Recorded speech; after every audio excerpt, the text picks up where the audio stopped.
What's up, Frog Faithful? Hope you're all doing fantastic this afternoon. So, a few weeks ago, we did a what I would call State of the Union video for Psychic Frog and Modern, and we talked about cards that were being tested, future possible directions for the Unearthed Oculus archetype. We talked about where the deck was positioned in the current meta. And this is kind of an update video to that I wanted to make sure that I got out before a lot of you registered deck lists for RC Portland this weekend.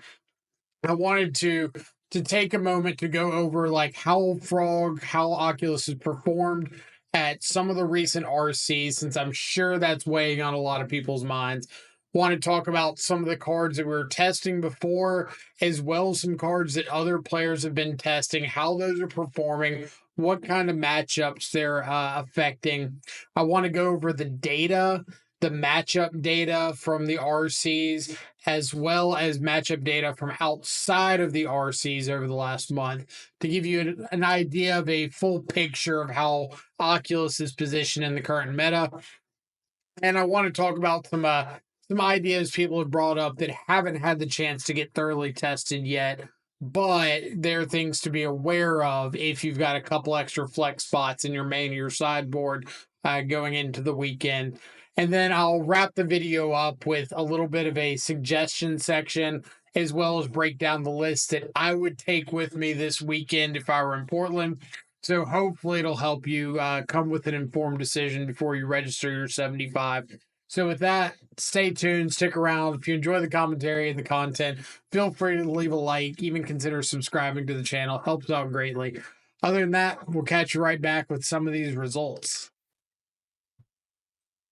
So a couple weekends ago, we had two major events in the modern community that had the eyes of everybody kind of focused. That was Regional Championship Prague and Regional Championship Ottawa. A lot of people were uncertain of how the format was going to shake up. We had the Underworld Breach decks performing extraordinarily well online. Wanted to know if they were going to be the real deal, maybe the reason Mox Opal gets rebanned. We had this cheeky black-white blink deck showing up here and there, making a few top eights, running some tournaments through the ringer. We had Boros still being the top dog, Eldrazi popping up, Belcher still around. Nobody really sure of how things were going to shake up when you throw everything into a single jar and see what settles. But notably, Dimir did not perform up to expectations by any stretch of the imagination. So at Regional Championship Prague, a total of 8 Dimir players made day 2 out of like 119 or something that registered. Really abysmal conversion rate, like 5%, some small horrendous amount. I think at the end of the event, 2 made top 64. Ottawa did have significantly better results with 8 players making top 64. And I think the day 2 conversion rate was closer to like 22%. So significantly better for Ottawa than it was for Prague. But I wanted to go through a little bit of the matchup breakdowns from those events, which is what I've got on the screen right now. So if you want to find Dimir and you're having trouble because it's not up here with like Breach and Zoo and Eldrazi, you got to keep going down below Tameshi, keep going down below Amulet Titan, Blue-White Affinity, Eldrazi Tron. Oh, here's Dimir Oculus at a 46.9% win rate. And you got to go even farther down to find Esper Oculus at a 43.8% win rate. So why are these win rates so abysmal? What's contributing the most to them? And what can we take away from some of this data? So going through the Dimir spread, Boros Energy, Dimir came in at 43% win rate in those matchups, 55 against Eldrazi, 36 against Breach, 58 against Belcher, 29 against Orzhov, 61 against Amulet, 29 against Yawgmoth. So really feast or famine here. The players that we're seeing, like the ramp decks and Belcher and Amulet, were feeling good. Or players seeing the breach decks and the Orzhov decks, not so much. Esper, fairly similar in their win rates, actually posted a lower percentage against Boros and a couple percentage points higher against Breach. But I thought that was interesting that Boros had a lower win rate against Dimir than it did against Esper, when Pest Control is supposed to be one of those cards that Esper introduced to swing the Boros matchup. Losing record against Belcher. Again, bad records against Blink, closer to 50-50 against Breach. Better against Amulet. About the same against Yawgmoth. Or a little bit better, but small sample size against Yawgmoth. Either way, the key takeaways from the win rate chart here. Boros being in the negative.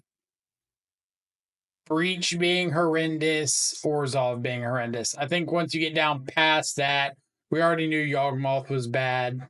Not much we can say about that one. But I wanted to get into a few possible explanations and go over some of the data that I personally collected that I thought was a really good eye-opener for how some of this potentially played out. So for my data, I'll go ahead and throw this up on screen because I think it helps set the stage a little bit. I've got essentially 6 segments of data here. So the first or top half, everything here is from Regional Championship Prague. Everything on the bottom half is from Ottawa. This first set of columns here over is Dimir and Grixis Oculus, separated out by the fact that they don't include the card Pest Control. So that's what separates Dimir and Grixis. The Grixis list was close enough to Dimir because the only thing separating was, I believe, Meltdown and like Pyroclasm in the sideboard. But the main deck was similar enough that I felt comfortable including it. The middle columns are the Esper Oculus list, again signified by their inclusion of the card Pest Control. Some, I believe, had Stony Silence in the sideboard, but for the most part, main deck Pest Control.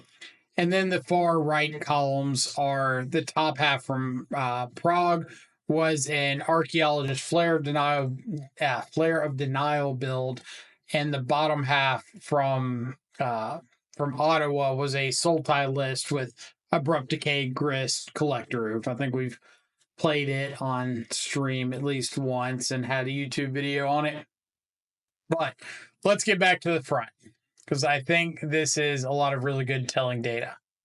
The big highlights I want to target, the players that did well in Prague, and as the players that did well in Ottawa as well, had positive win rates into the mirror, which I think is important because to me, this shows preparation. Having a plan going into a matchup like the mirror instead of just shooting at the hip and hoping. The Prague players had fantastic win rates into Boros Energy. 10-3 combined record for the Boros or for the Dimir players that made day 2. You've got 2-2 from Esper, 3-0 from the Archaeologist Flare of Denial build. When you go down to the Ottawa players, 11-8, still positive, but not as much against the energy decks. 3-1 for Esper, 4-2 for Sultai. So across the board, every variation of Oculus that made day 2 was positive, or in the case of Esper and Prague, neutral against Boros Energy. I think that's a pretty stark contradiction from the data we showed earlier that had Oculus 43% into Boros Energy. So I think that there is plenty of wiggle room in the case of the matchup guide or matchup spread for the population as a whole for all the players. If you have this subset that are doing well in that matchup, now it could be explained that there's a small sample size, and these are the people that saw the good side of variance. Personally, I think once you start getting up to like 10-3 against one of the most popular, most consistent decks in the format, it to me says a little bit more than variance at that point. It speaks to people coming into the matchup with a plan. And obviously, this first group did not see breach at all. If you go down the matchup spread, so this is all their matchups from day one. The Dimir group did not see breach at all. The Esper group saw breach twice, 2-0. The archaeologist player was 0-2 against breach. So 50-50 across Prague against breach. The Ottawa group, the Dimir ones, 2-3 against breach. The Esper was 0-2. The archaeologist or the Sultai list was 0-2. So a little bit rougher for Ottawa against breach. I think 3, 4, 5, 6, 7 overall, and then 2-2 for Prague. So I can't say that's too much off from the matchup data we have that's showing 36% win rate against breach. The Blink deck, the day 2 players at Prague, 3-1 against Blink with Dimir, which I was really surprised to see. 0-1 for Esper, not too shocking. Ottawa 1-1 for the top 64 players, and that was it. So overall, 4-3 against Blink. Yeah, 4-3. I was really shocked to see a positive record there because I think that's probably one of, if not the worst matchup that we have right now. So to see players in this group having a positive matchup, again, I think kind of speaks to the ability to prepare and or think on the fly a little bit, because I don't think anybody went into this weekend with extensive amounts of practice against the Blink deck, but there are definitely some interactions that you might not know at first that help out tremendously if you're able to pick up on them. And I do plan on going over some of those interactions before we get to the end of the video. So if you're interested in hearing more about those, you can skip on a little bit later. But back to the data. Again, this is just Prague and Ottawa. I do have another graph here. It's got the matchup data. I don't have 100% confirmed source for this data, but I'm pretty sure it's mostly challenges and self-reported data from Magic Online over the last month. But this is a bunch of the major archetypes in Modern between January 1st and February 4th of 2025. What the win rates are looking at. We see Dimir coming in at 48.3%. You can see on this far left-hand column, including just like Prague and Ottawa, negative into Boros, negative into Breach, positive into Eldrazi and Mono Blue Belcher, even though not by a lot. Negative into Orzhov, positive into Amulet Storm. Same kind of spread that Ottawa and Prague had. But I think that this one does combine Dimir and Esper, and I have gone over the lists from MTG Goldfish, and Esper does have significantly more lists that are getting 5-0s or challenge top 32s. Now, that could very well just be that there are more players playing Esper at the moment, which is a completely reasonable take.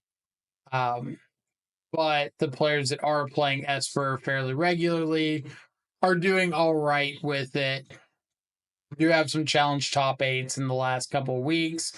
do have plenty of 5-0s, but we don't know if they're just avoiding some of these problematic matchups or what.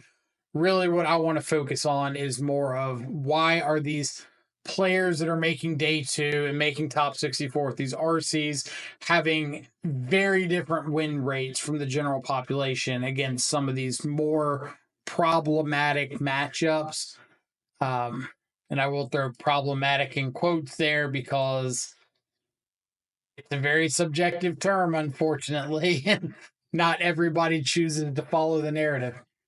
So there's 3 topics of discussion that I really wanted to make sure I covered.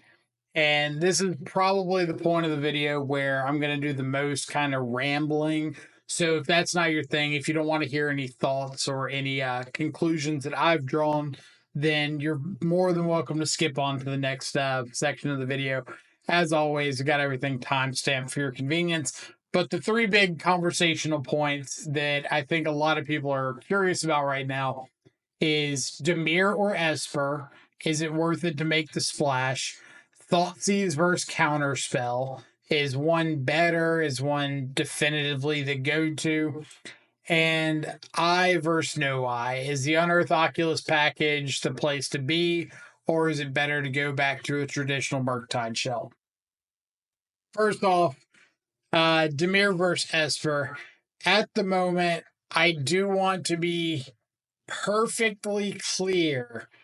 There is no data that anybody has put forth to conclusively or even potentially say that Esper is better in the Boros and the Grinding Station matchups.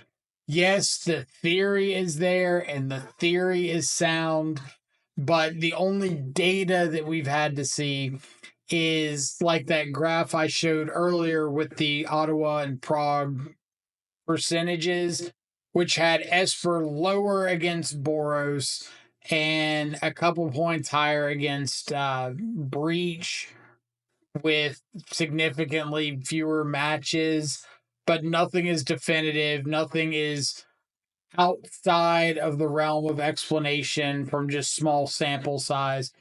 There's just not enough data out there to say, like, oh, yeah, this build is better in this matchup, period. The charts don't lie. And I especially have not seen anything other than, like, Twitter screenshots to make me really swing one way or the other on either build. Obviously, it's really easy to post something that says, like, oh, I blew out my Breach opponent with this pest control, and you start thinking pest control is great in the Breach matchup. Well, people still aren't like consistently winning the matchup, so that doesn't do a whole lot of good. My personal opinion on it is, one, I really like the consistency of Dimir, and if you're going to be splashing a third color, it needs to be in a manner that's going to allow you the greatest impact against the matchups that you're going to have / want to gain the greatest impact against.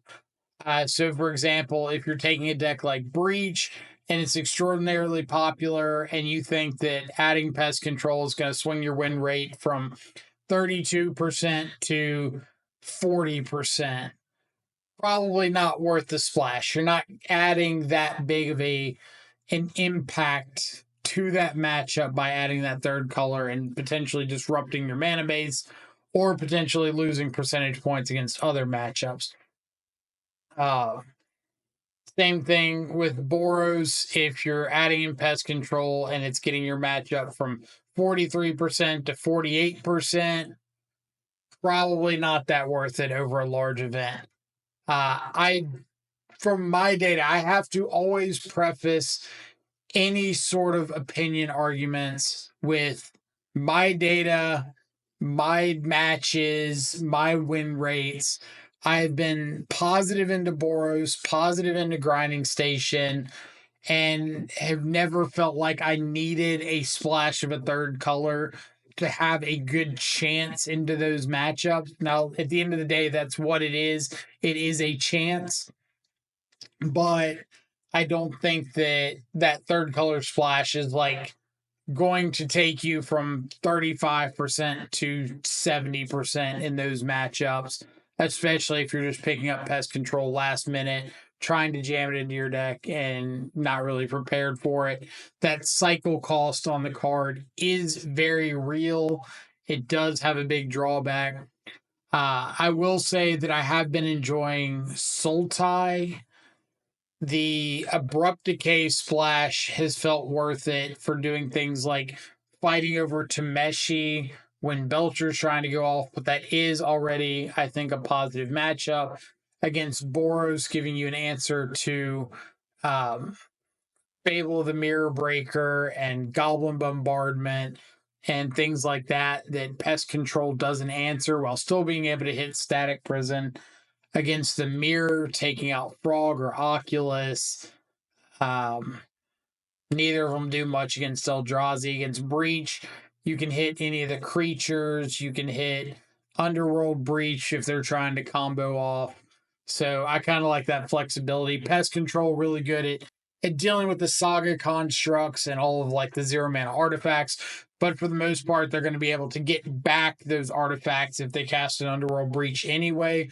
So your main purpose is fighting over construct tokens, which you can get away with running something like Engineered Explosives in your sideboard or Dress Down if you feel that's the way you're losing that matchup.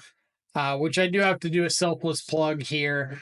If you are wondering how to approach the matchup or you're looking for another point of view, we do have matchup guides down in the description for matchups like Boros Energy, Grinding Station, Eldrazi.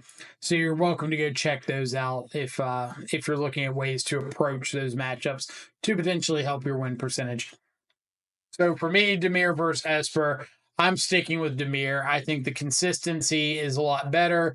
I don't think that the white splash is significantly buffing the win percentages, especially if it's for matchups that I feel I'm already favored in, and my data supports being favored in. And I don't think like cutting out something like Harbinger is something I want to do. Thoughtseize versus Counterspell. Thoughtseize, I think, is a very good card to have access to. I do think overall it's a little bit weaker than Counterspell. You usually think of the two cards trying to interact with the same pieces, just whether it's out of hand or it's on the stack. I do think for like the first two turns of the game, being able to Thoughtseize away a problematic piece or Thoughtseize away a removal spell for a frog, land a frog, very impactful, very good for getting the game to keep pushing forward. But Counterspell being able to answer an Underworld Breach off the top late game, or an Escape Flage, or a Belcher like Tameshi off the top, a Titan off the top, is something that Thoughtseize obviously cannot do and cannot be replicated with a lot of the other cards you have access to, like Spell Snare, Spell Pierce, Stern Scolding. So Counterspell really fills a role that you don't have the ability to fill otherwise in the deck. Maybe there's lists running a bunch of like subtleties and stuff that have a little bit of a chance of covering that gap. But Thoughtseize has really become the card of stopping the turn one, turn two progression, but kind of falling short when the game isn't over in a short amount of time. It was really good back in the Jund mid-range days when you could Thoughtseize, then land a Tarmogoyf, and the game was probably over before your opponent got to draw out of it, because you're looking at taking some important combo piece, Escape Shift, or an Amulet of Vigor, and your opponent just can't replace that thing very efficiently. But now we live in a world where Urza's Saga gets replacements, or Underworld Breach lets you cast those things that were discarded. You've got Eldrazi decks tutoring up what they need with Kozilek's commands or sowing Myco spawns. The blink decks have recruiter of the guard. It's just not very efficient to think that that thought seize is going to disrupt your opponent for long enough for you to close out the game. But I do think the proactivity is extremely important and extremely nice for a deck like Dimir that is trying to curve out aggressively and create a board presence. So, like the list I've got on the screen right now has got Thoughtseize and Counterspell in the list because, like I said, being able to Thoughtseize on one, Frog on two, Counterspell for the follow up is a very, very good curve out to have in modern anytime, but especially right now when cards like Psychic Frog are able to snowball away with the game at a much more efficient pace than Tarmogoyf was like 8 years ago. So I don't think it has to be a one or the other argument, Thoughtseize or Counterspell. I think there's room to have both of those effects in your 75 if you want them. If you ask me, Thoughtseize versus what's it called, Dreams of Steel and Oil, I'm probably going to throw something at you if you say Dreams of Steel and Oil is the better card choice.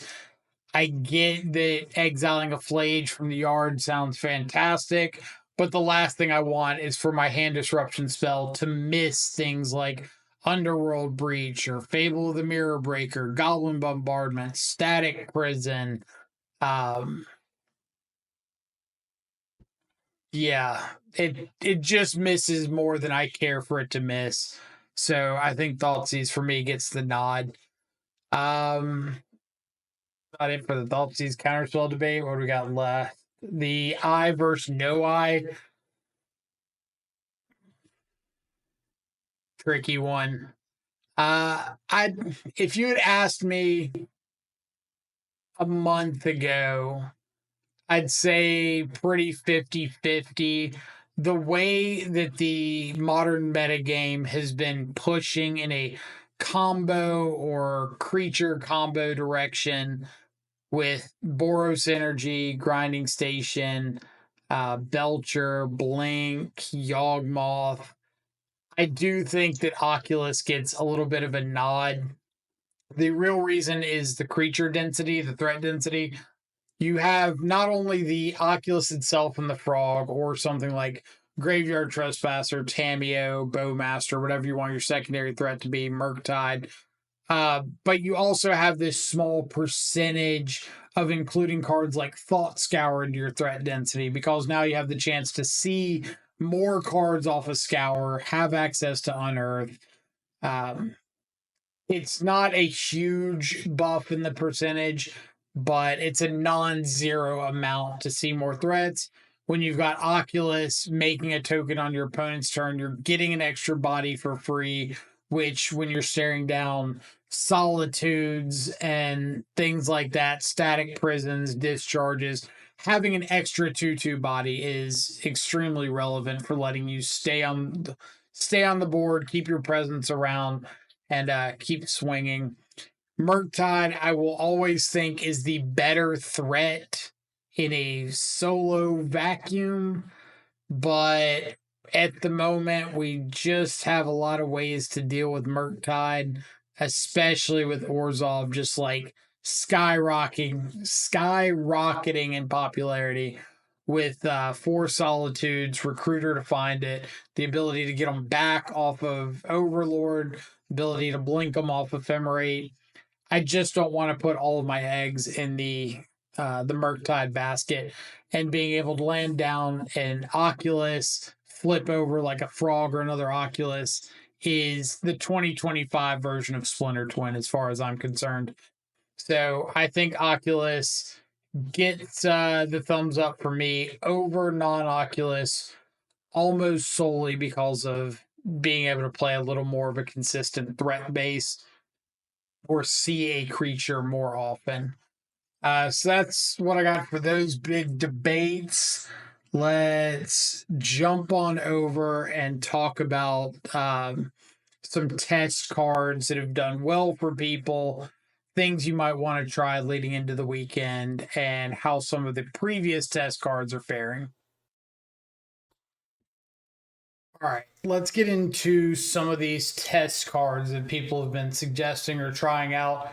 And I know this looks like a lot of cards. I promise it'll go through pretty quickly. But it's kind of broken down into some categories. The far left grouping on your screen is cards that people have suggested, or I just haven't had enough experience or enough games in to really say one way or the other. The middle is cards that I've liked that are situationally good and might have a little more explorability. The right column is the column of cards that I think have really overperformed for me in the last few weeks or since the last update. So we'll start on the right and work our way over to the left. I got this big preview pane out here so you can see exactly what card I'm talking about. First off, Long Goodbye, the uncounterable 1 in a black, destroy a CMC, 3 or less creature or planeswalker. This is a card that really, really overperformed for me right before Prague and in Ottawa, when the Dimir mirrors were very, very popular online. Being able to kill off a frog or an Oculus when you wanted to without having to worry about the return removal was a pretty big deal. Also taking out stuff like Grist, Teferi Time Reveler, Flip to Johnny, as well as all their creature counterparts. And it was a really solid choice for a while. I would say it's a little bit lower on the radar at the moment. It still does take out Emery and Tameo out of the Breach decks.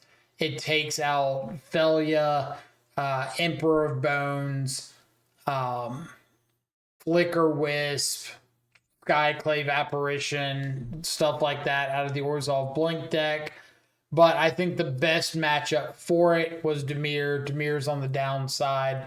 So I think a lot of lists that were interested in playing Long Goodbye are either going to drop it for a cheaper option, a 1-mana answer to some of these threats, or replace Long Goodbye with something like Bitter Triumph or Shoot the Sheriff that can hit opposing Murktides in the mirror if you need to, but can also hit Overlords of the Bale Merc, Solitude, things that have a little larger of a CMC associated with them.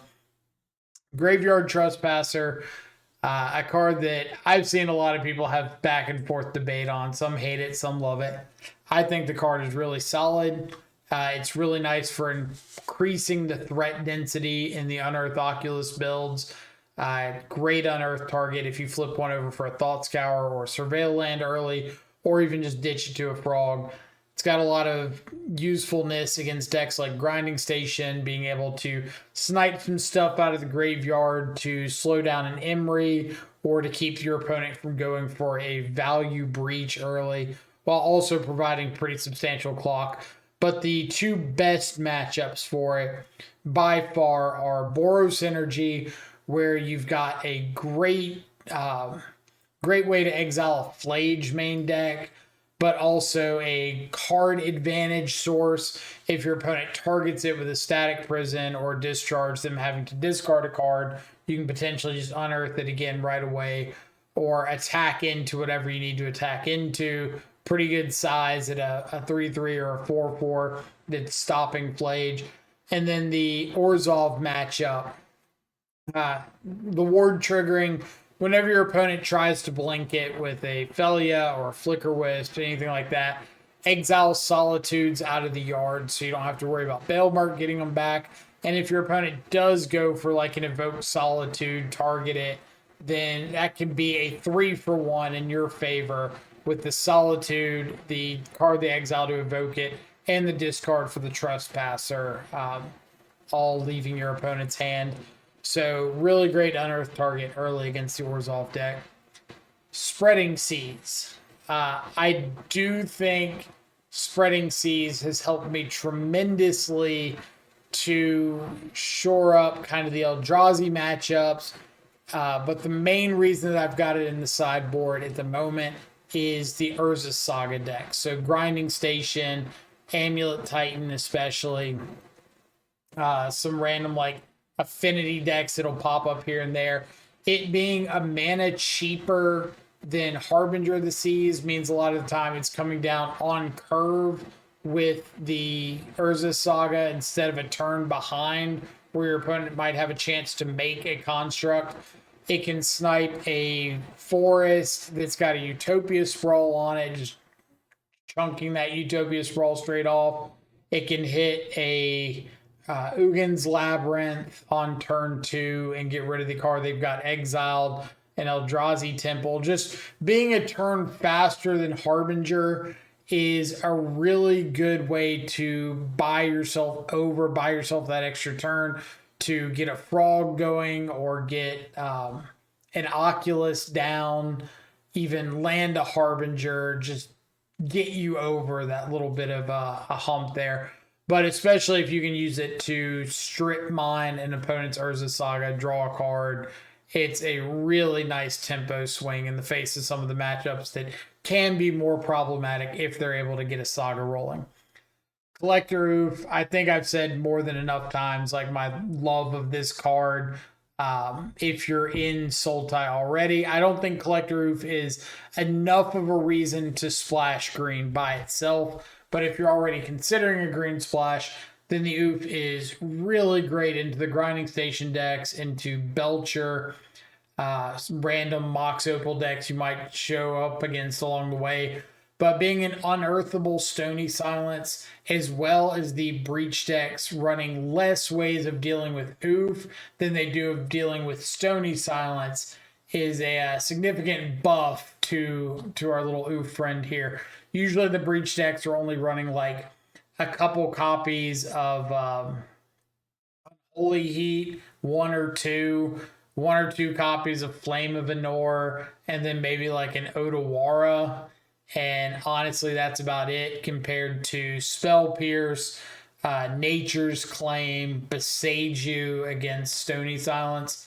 So it is kind of nice to have a target that if they do deal with, you can get it back.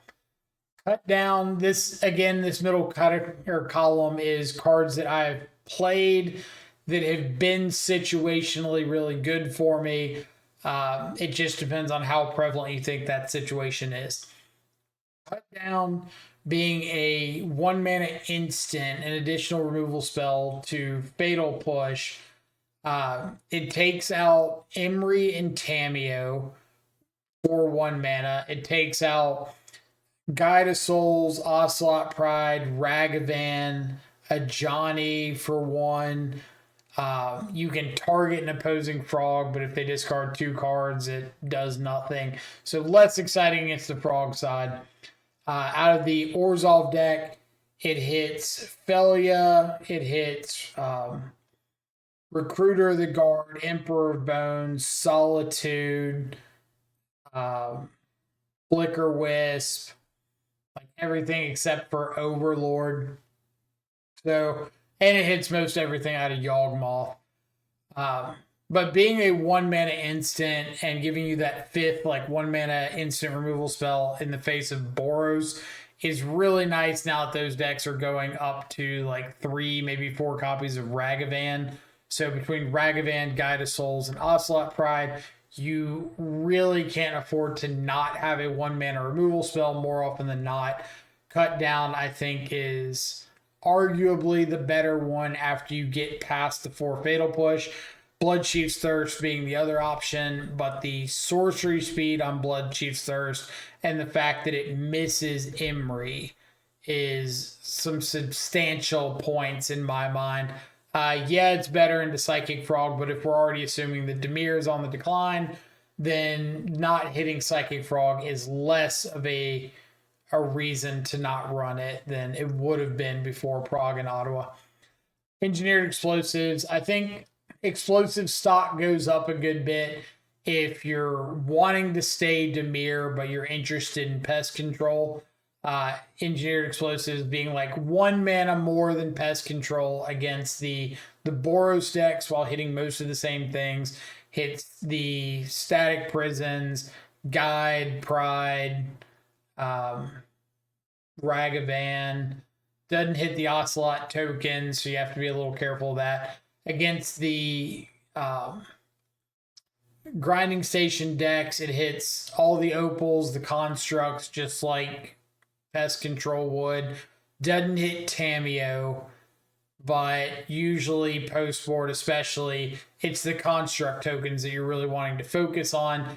Tamiyo doesn't have as much sway in the face of fatal pushes, cut down, stern scolding, potentially long goodbye, anything like that. So EE does the job of coming in post board and fighting through the construct tokens without needing to splash that extra color, which, like we said earlier, has not been showing to substantially improve the win rates against those decks anyway. So if you're wanting to stay 2-color, or if you get to Portland and you're like, oh, I can't find pest controls anywhere, EE has done a good job as a alternative to me. Kaito, Bane of Nightmares. A card that people look at and say like, oh, that's a meme card and a half. And to an extent, they're probably right. Kaito's been a bane of standard Nightmares for the last however many months since Duskmorn came out. But it's also seen some play in Legacy. Obviously, that being a Days Force of Will format has a lot to do with that. But Modern, we do have access to cards like Force Negation. Kaito really, really shines in any of the fair matchups, like the Dimir mirror. But the reason I wanted to include it here in this middle category is when I've played it in the matchups that I've wanted to see it, it's done extraordinarily well at stabilizing or pulling me ahead in that match. I have heard people saying it's done really well for them into the Orzhov mid-range matchup. I don't know how accurate that is. I have not played it into that matchup yet, but because I've had good success with the card and people are saying it's good into a horrible matchup for us, I wanted to at least include it in the conversation here. Now, I do think it's a lot better in lists that are able to utilize Tamiyo or Orcish Bowmasters than those that are just trying to bounce like an Oculus or Manifest Dread token, but you work with what you got. Now on to this first column. These are the cards that I've heard people bring up or suggest. I don't have enough games in with them to say one way or the other, so I don't want to speculate too much, but I'll give you the theoretical application of why people have been excited or potentially talking about including some of these. Phyrexian Crusader, people have tried against Boros here and there in the Unearthed Shells. They really can't get it off the board, and the idea is you hit them 5 times and the game's over. It's a 2/2 Infector, pro-white, pro-red. None of their removal touches it. Flage doesn't touch it. Get it on the battlefield, hit your opponent 5 times, and that's a wrap. The catch is you still have to deal with their board. So a lot of times I feel like people expect Crusader to come down and just auto-win, but then you've got flying cats coming over you and Flage triggers at your face and Goblin Bombardment sacking off the board left and right, flip to Johnny's, and like you still have to deal with that part. And if you're having to deal with that part anyway, then Phyrexian Crusader could pretty much be anything with power and toughness and probably get the same job done. But it's come back a little bit into the discussion because of the Orzhov decks. Obviously, the Crusader having protection from white is nice in the face of Felia or Flickerwisp blinks or Solitude targets. Those decks do still have access to Emperor of Bones, Orcish Bowmaster, and Fatal Push. So it's not like an auto I win card against those either. But if you're looking for something that's a little more troublesome for them to get off the board, then Crusader could be an option. Brazen Borrower saw a lot of play for a little while as like a one of in the main, maybe a second in the sideboard for a lot of Dimir decks. I think it was mostly just to answer like opposing Murktides. Dimir stock fell, Brazen Borrower stock fell, because now there's really not much that you want to blink. Like, I don't really want to bounce my opponent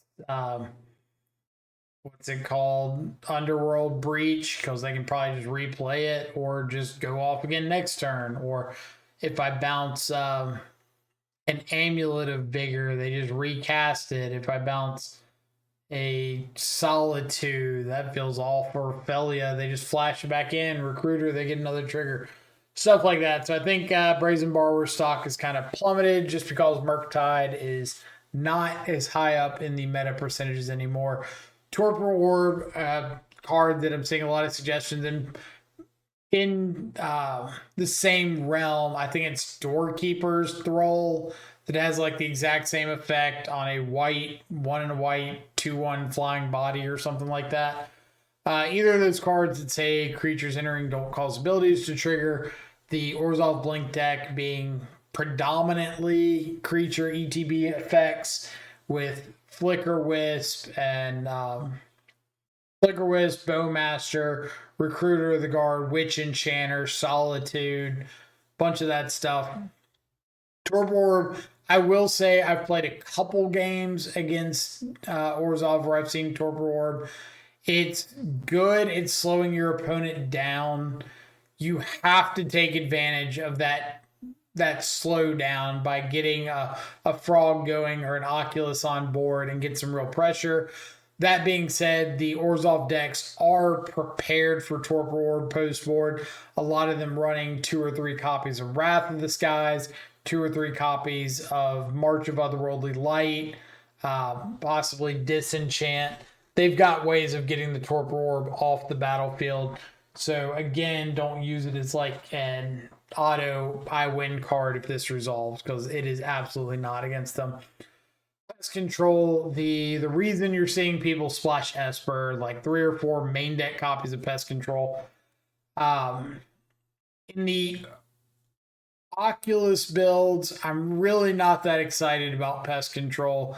I think that your deck is already trying to get some amount of cheese wins with Thought Scouring Oculus or surveilling into an Unearth on a big threat. And once you start adding in more clunky cycling cards that are really good in like a specific matchup and really bad otherwise, it really dilutes that game plan of trying to be more mana efficient than your opponent.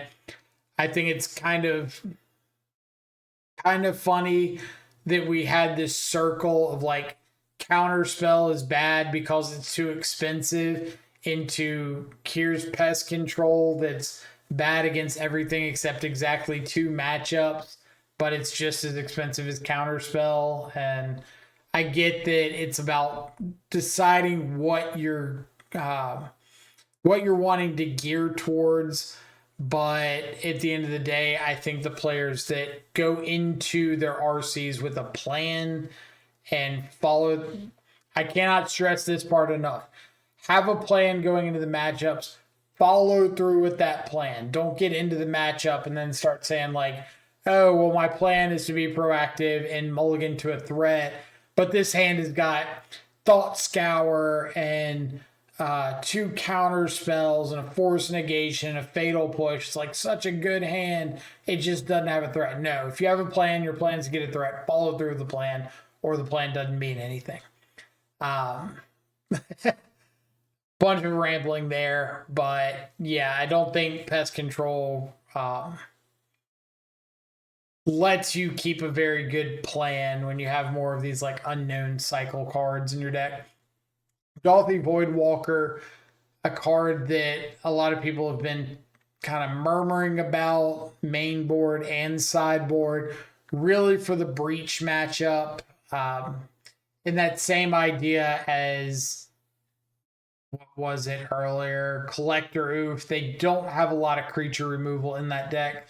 So being able to drop down a Dolphy on turn 2, exile everything that would go to the graveyard, while providing a way to attack through construct tokens or whatever else, could prove very, very effective in the Breach matchup. You'll see people talk about like, oh, Dolphy into Thoughtseize against decks like Eldrazi or Amulet Titan. I think those matchups are already pretty positive, so I don't think you need like the cheese factor of Dolphy. but I would never, never, never, never, never recommend holding on a Thoughtseize until after you've played a Dolphy and wait till like turn 3 to Thoughtseize. That is just asking to get blown out. If you top deck a Thoughtseize after your Dolphy, yeah, great, you got it. But do not go off plan to try to get a cheese effect that may or may not do anything. Stick to the plan, and your plan needs to be Thoughtseize into threat, not nothing into threat into hopefully Thoughtseize. But if you're looking for extra tech against the Breach deck, Dolphy good. Also has some implications against like Storm, the Murktide Mirror, Orzhov if you're looking for just more threat density than Dolphy. Dolphy's kind of fine there. Picklock Prankster.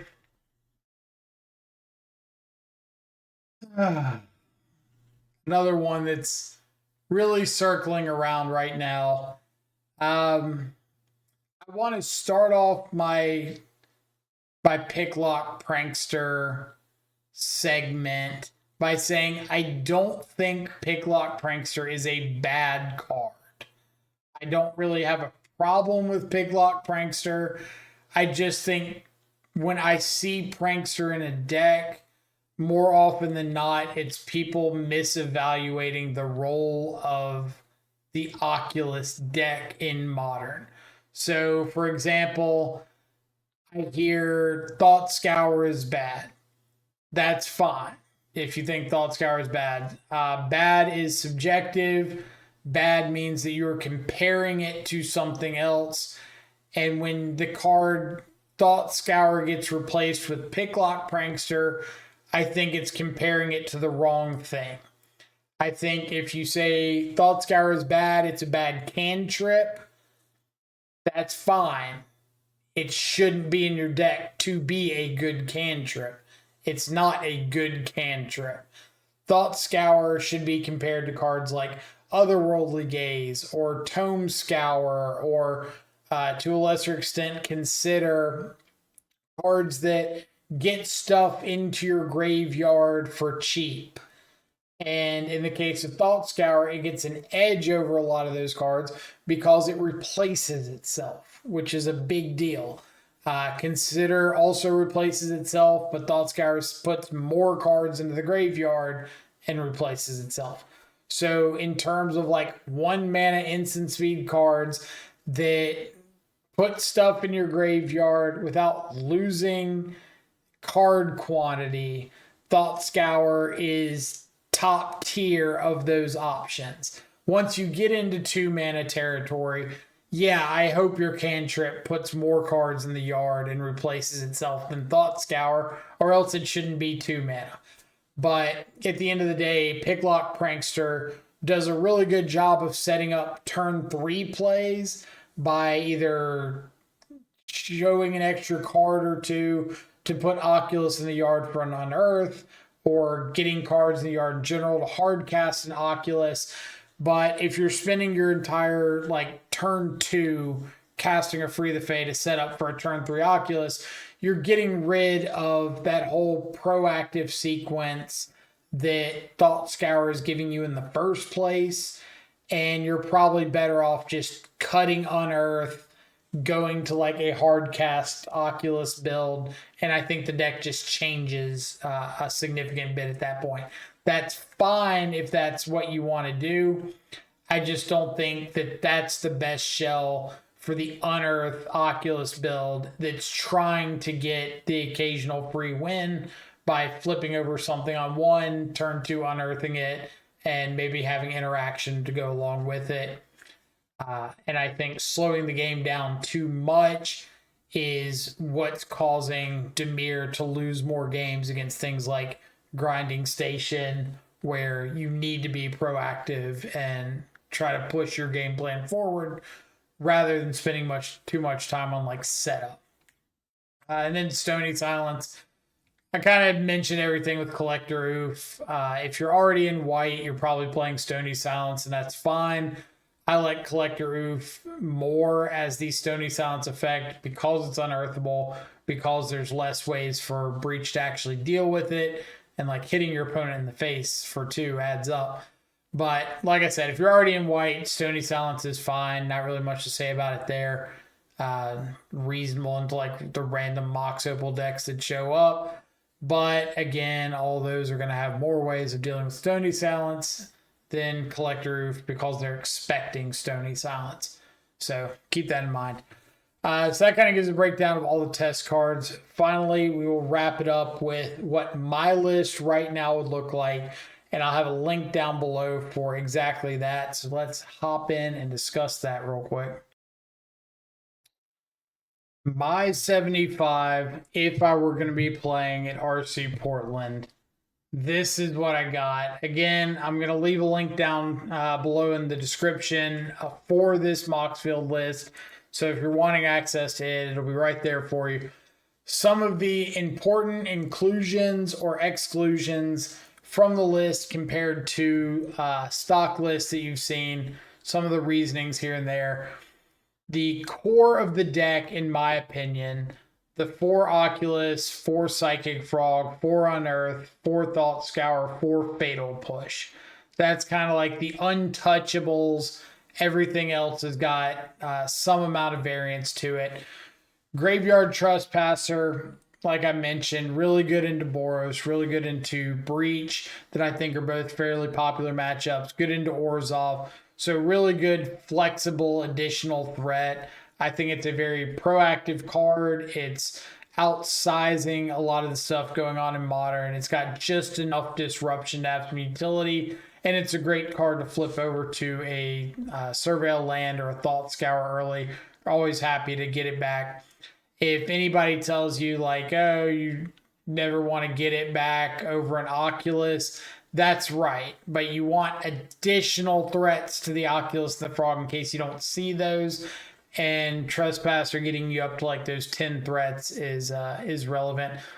Bowmaster, I don't think it's particularly good at the moment. I don't think it's good into Boros in the first place, and that's about the only matchup where you could maybe make an argument for wanting it. Against the Orzhov deck, you can pick off opposing Bowmasters or Recruiters sometimes if they don't have Ephemerate. It's just not like a guessing game I really want to get into. And then Murktide itself, I ended up cutting because I don't want the deck to be so graveyard dependent that I can't transition into a non-graveyard role if my opponent is willing to throw some heavy hate at the graveyard. If you've seen some of the matchup guides or some of the leagues that I've posted on YouTube, you'll see that I'm very aggressive about siding down on Unearth's post board and keeping the full 4 Oculus. And I think that's because a lot of decks in the format are sideboarding in things like Ghost Vacuum or Surgical Extraction, Nihil Spellbomb, stuff that like are really good if you're trying to unearth an Oculus.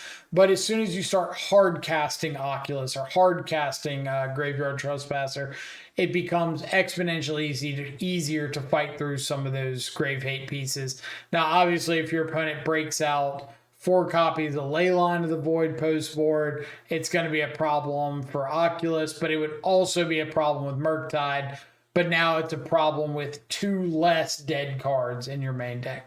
Now you will have more situations where you don't have a threat in your opener and you're going to have to get used to mulliganing more aggressively to try to find a threat.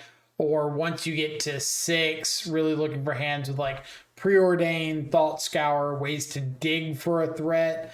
But if you look at most opening 7s, and yet again, shameless plug, I try to put mulligan guides in all of my matchup guides. If you find that opening 7 and you don't have a threat, you've got to be willing to throw it away. You've got to have that plan going into your matchups and be willing to stick to it. The 3 Preordained, 3 Thought Seeds, 4 Unearth, and the Sorcery. I mentioned the Unearth kind of being sacred cow for the Unearth Oculus shell, but if you're not wanting to not wanting to run Oculus, then you can absolutely cut that and find some other replacement. But the preordained Thoughtseize split, the Thoughtseize mostly because I want to have access to the card early or potentially right before I play a threat. I think having the full 4 is fine. I'd probably cut on like one of the removal spells, but these are mostly me wanting the effect but not wanting the full 4, and 3 was kind of the number I landed on for trying to have one in my opener, but if I don't, not really wanting to draw into too many of them. Preordain, the 3 there was really the filler, the last 3 spots. I knew I wanted another cantrip. Consider is fine, but with the lower threat count, Preordain allows you to dig a little bit deeper to find a threat. Also allows you to cheat on mana a little bit since it digs better than Consider or any of the other cantrip options. The full 4 counterspell, I think that the best way you can steal games against a lot of bad matchups in the format is by getting down a threat, following it up with a force, untapping, having access to counterspell to be able to tempo out a lot of turns with like Psychic Frog or Oculus, and having the full 4 counterspell to be able to bridge over into getting a threat down, plus follow up your threat with closing out the game. Is some really nice versatility. Yes, it's a little bit slower against Boros, but having access to cards that deal with like Showdown of the Scalds or Fable of the Mirror Breaker, Spyro, Flage Escape, all wrapped up into one card is really nice. And if you find a hand that's got multiple counterspell on the draw against Boros with no interaction early, then you just need to learn to mulligan those hands. The 1 cut down with the 4 fatal push, because like we mentioned previously, it gives you that extra instant speed interaction for all the cheap 1-drops in the format. The only thing I think it's bad against is Psychic Frog, but Frog mirrors are kind of at an all-time low. 3 Force Negation. The card I would most likely want to look at finding a 4th copy of if I didn't think Orzhov was going to be so popular. If it was more like Grinding Station and Eldrazi and stuff like that, Charbelcher, I'd want to find room for the 4th. But if it's going to be a lot of Boros and Orzhov, not so much. It is really good into Breach, so keep that in mind. Long Goodbye. This could also be a Shoot the Sheriff if you wanted that, but just some other removal spell. I like having something that hits the Grists and not Flages, Grists and Johnnies, things like that that are a little more problematic. But if you want an hard answer to Overlord of the Baelmerk, then that could easily be Shoot the Sheriff or Bitter Triumph. Something like that. 2 Sing into Stupor to go along with the 18 lands. Having 20 mana sources has been a nice balance. I tried going down to as low as 18 total mana sources and found myself with way too many 1-land openers. 19 was okay. Still had a few too many 1-landers for my liking. 20 has kind of been more consistent, finding a 2-lander that lets me cantrip on 1, or if I need to be reactive, save the cantrip for 3 and feel like I have a good chance of hitting my 3rd land on turn 3 to follow up that cantrip with like holding up a counter spell or playing down a Psychic Frog or some other threat similar to that. 2 Spell Snare and a Stern Scolding. This used to be 3 Spell Snare. I cut the 3rd snare for the 1st Scolding because I wanted some extra answers to Imri, to Tamiyo, to Solitude, Recruiter of the Guard, a lot of those cards. Spell Snare, I do think is still pretty good. You still have a Johnny and things that also get hit by it, but Stern Scolding giving a little more reach against Ragavan top decks late or Ocelot Prides. It's just a little more flexibility in some of the creatures that are more popular in modern at the moment. And then the fourth Alt Scour, like I said, I think they're right on board with the Unearths and Oculus and Frog is stuff you need to be playing if you're planning on playing an Unearth Oculus build. The lands, pretty standard. The Dark Slick Shores is mostly because I've got the turn one Thoughtseize that I want, so having an untapped, painless black source is nice. Other than that, fetches, shocks, surveil lands, all pretty stock. Sideboard, 4 consigned memory. I absolutely refuse to leave home with less than 4. I think it's got so much versatility, not only matchups like Eldrazi, but coming in against stuff like Orzhov midrange. If you don't know the interaction, I should have the deck guide for Orzhov coming out tomorrow. Fingers crossed. But there's some interactions in that matchup that Consign does a really great job against, especially on the play, being able to take out an Aether Vial. But more importantly, the flicker cards like Felia and Flicker Wisp, when they exile something and the time comes for that card to re-enter the battlefield, it creates another trigger. And you can consign that second trigger and leave the card in exile permanently. It doesn't treat like Ragavan with Dress Down where it triggers again the next chance it gets. You just counter the trigger to return it. It stays in exile, gone forever. Really good for like Felia or Flicker Wisp blinking Overlord. You just keep that away, not have to deal with it anymore. Also can hit like the rebound trigger off of Ephemerate if they've ephemerated a Solitude and you don't want them getting that Solitude again the next turn. You can get rid of the rebound trigger there. So just a bunch of useful interactions like that. Also really good into like Amulet Titan, good into Charbelcher.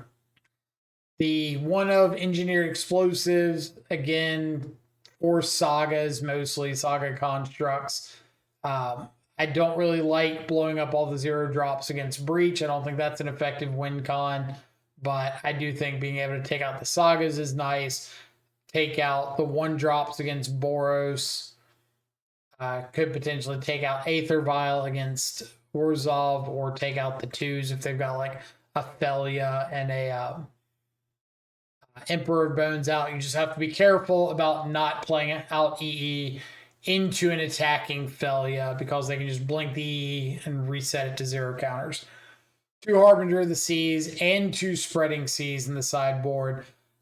Because I'm not running Harbinger of the main, which I don't think Harbinger of the Seas is particularly good in an open deck list event like Portland.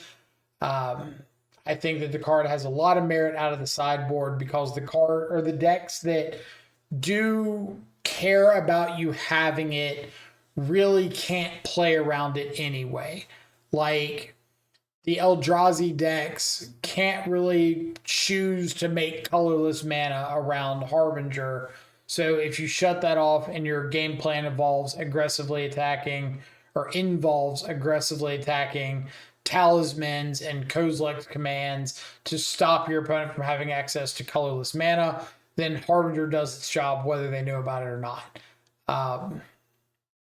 Spreading Seas, like I said, nice little complement to bridge over, taking out sagas, taking out color-producing lands out of the Eldrazi decks, taking out random utility lands from like Amulet Titan.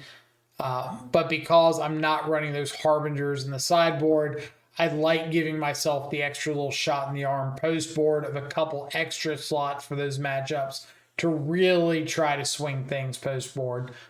2 Nihil Spellbomb on the board, mostly like utility Grave Hate. It's reasonable into Flage. It's reasonable into the Eldrazi decks that are big on Emrakul, but it's not my primary game plan. It's reasonable against like the Soul Cauldron decks.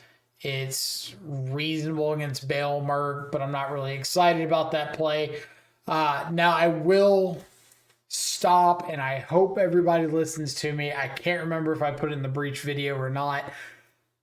Grave hate, like one shot grave hate, like Nihil Spellbomb, is not an effective way to fight against the grinding station decks. And I'm sure there are plenty of people from Prague and Ottawa that lost to breach that can attest to this. Let me explain the interaction to you real quick so that hopefully when you get ready to sideboard against the deck wherever you play, you'll know how this is likely to go down. You've got your spell bomb sitting on the battlefield. First off, your breach opponent's got a lot of ways to deal with spell bomb to get it off the battlefield before they find a turn to go off. But let's assume best case scenario, you've got the breach, your opponent's got, or you've got the spell bomb, your opponent's got the breach, and they want to go off. They cast the breach. You have two options: crack the spell bomb, don't crack the spell bomb. Pretty simple. Let's say you don't crack the spell bomb. You're waiting to try to get your opponent by them flipping over their Thassa's Oracle, and you're going to exile it. Well, the way the breach deck combos: sack off an artifact with the grinding station, mill 3 cards, cast a 0-mana artifact from the graveyard, trigger the grinding station, untap, tap it, sack it, mill 3 cards, repeat till they find Thassa's Oracle and mill themselves out. If your opponent finds the Thassa's Oracle, like they mill over the Thassa's Oracle, it's at the resolution of that grinding station effect. So they get priority back with the Thassa's Oracle in the graveyard. They know you have Spellbomb. They're sitting there looking at it. They're going to cast the Thassa's Oracle from the yard. Now you have the option. You could exile the yard after the Thassa's Oracle goes away, or you could say, I missed my window, keep going. If you say you missed your window, keep going, eventually they're going to find Unholy Heat, kill off their Thassa's Oracle, recast it, or find something like Nature's Claim in the deck that's going to make you pop that spell bomb so you don't have the option to just keep holding it up forever. Now you think, okay, I cracked the spell bomb in response to the Nature's Claim, or I cracked the spell bomb in response to them casting Underworld Breach. They're kind of screwed now, right? No. All it takes is like another Mox Opal or Mox Amber or something in hand for them to be able to go off. They play that, create a grinding station untap trigger, sack that artifact, mill over 3 cards, recast it, repeat the process. They're only getting back 1 card, but eventually they're going to hit something like a Malevolent Rumble or an Emery that allows them to net more cards into the yard and continue to go off. And you don't have that spell bomb anymore. So if you've got something like Leyline of the Void, really useful at shutting off the graveyard completely, but they do have answers for it. But Nihil Spellbomb, just not an effective way of stopping combo. It is good at being a value grave hate piece to do things like slow down Emery, stop shifting Woodlands, stop a Unholy Heat that might be trying to kill off a Frog or an Oculus or something. So it does have some utility. It's just not, oh, this grave hate piece is the way I beat Breach. So Nihil Spellbomb mostly there is like a value grave hate piece that can cantrip if I wanted to, but also provides a little bit of hard grave hate against stuff like Dredge. The 2 Stern Scoldings, mostly the creature decks, obviously. Boros, Orzhov are the big ones. I usually also bring it in against Grinding Station on the play because answering Tamiyo and Emery is a very, very big deal. And those giving some outs to those is nice if you don't have the removal spell. Or you can save your removal spells for construct tokens off Saga and use your Stern Scoldings to answer Emery and Tamiyo. Surgical Extraction, kind of the same way as Nihil Spellbomb, like value, exile effect. If you've got a one of combo piece in some of these decks like Charbelcher or Primeval Titan, Underworld Breach, then being able to take those out completely with a combination of Thoughtseize, Counterspell, Surgical Extraction is a really good way to get like some free wins in those matchups. But you really don't want to see two of them. You want that first surgical, and you want to surgical a very specific target. And if you're not surgicaling that target, you're probably not using the surgical. And then finally, Torpor Orb. I put it in here because it's kind of a flex spot, either Torpor Orb or Kaito, or if something else comes along that I think's better in the Orzhov matchup.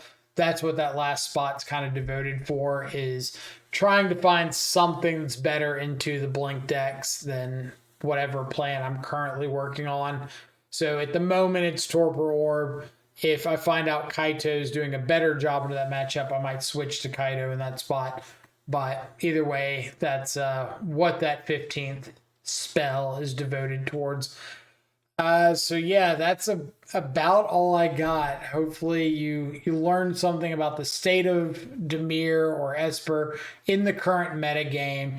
Learned about some ideas that are working, some ideas people are still trying out, things that are trending in a positive direction.